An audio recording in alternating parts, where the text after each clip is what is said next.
I am so sorry to interrupt.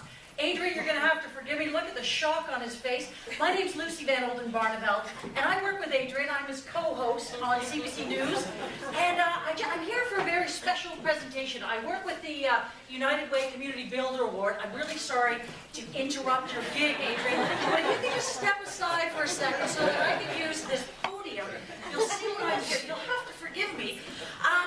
I am interrupting for a very special reason. You seem a little bit shocked. Did I interrupt me this morning? So, I can put this down now. United Way, let me tell you a little bit about what I'm doing here.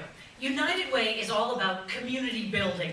Now, one of the things that we like to do is recognize people who have made a real difference in the lives of others through their volunteerism, through their commitment to their community. These people truly demonstrate the ability to give, to speak up, and to take action on things that matter most to them. Now, this morning we're here to honor a very special recipient, somebody who I know very well, my dear friend and colleague, Adrian Harewood.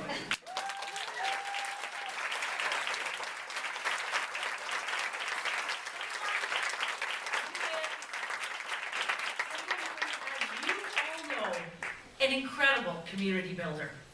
We're all familiar with Adrian's work on radio and television. Now, what many may not be aware of is just how much time he contributes to our community, making Ottawa a more inclusive place for everyone who lives here. He has lent his voice and charm to host and participate in so many community events, including just a handful to let you know, emceeing for a third time the HIO Summit, Habitat for Humanity Steel Toes and Stilettos Gala, Sounds and Tastes of the Americas, and the Can Have fundraiser. When Adrian is not hosting an event, which is rare, he can be found elsewhere in the community, contributing articles to The Spectrum, collaborating with local Black visual artists to promote their visibility in the arts community, or just mentoring a newcomer through the Ottawa Community Immigrant Services Organization Career Mentoring Program. A lot of these are really under the radar, unsung efforts that Adrian is involved in. He's been an active volunteer with OCISO for a number of years. He was the MC for their 30th Anniversary Gala Award Gala in 2008, and he's facilitated various OCISO events and festivities. Adrian's community work is not exclusive to Ottawa. While living in Toronto, Adrian acted as board member for Head and Hands at the Central Neighbourhood House. He also provided counselling to at-risk Toronto high school students as a youth program worker. My fellow CBA presenter Sarah Onyango had this to say about Adrian. Adrian's unmistakable charisma and thoughtful reflections always leave his audiences inspired.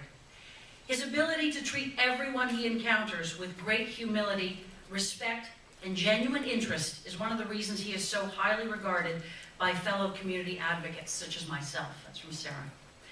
In the past few months alone, Adrian has participated in over 15 community events, from emceeing Read for the Cure to speaking at Black History Month assemblies at local high schools. Adrian's sister Patricia says, we talk to everyone, Adrian, that it is so important to Adrian to encourage young people to stay in school, follow their passion, and give back to their community. I couldn't agree with Sarah and Patricia more. I can't tell you the number of times that I've glanced over at Adrian and commented that he looked a bit tired, only to find out that he had been up all night preparing comments or a speech for some community event that he was emceeing or taking part in. He takes these things very seriously and puts in a lot of time and effort. I also can't tell you the number of kids that he has paraded through our studios. Every week, it seems, he's invited some class or some kid or somebody who stopped him on the street to come in and find out what it's like to be a journalist. He just takes that time, not just for big groups, but for kids one at a time. It is pretty amazing. And these are the things that we don't always hear about. A true unsung role model in our community, Adrian, it's my very great pleasure to present you with a Community Builder Award. The plaque reads, and here it's coming, the plaque reads, "Thank you for helping to build a stronger, healthier, and safer community for all of us." This is on permanent display at City Hall for all the Community Builder Awards of Inspiration. So Adrian, congratulations.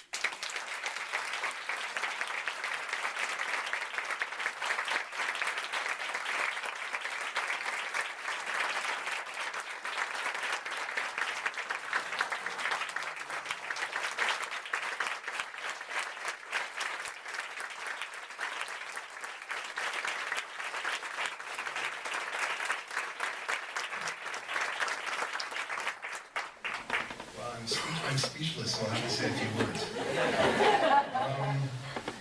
Wow. Well, when Lucy came in, we're having a bit of a competition. I'm not sure if any of you watched the show. We have this show on CBC between 5 and 6:30 every day.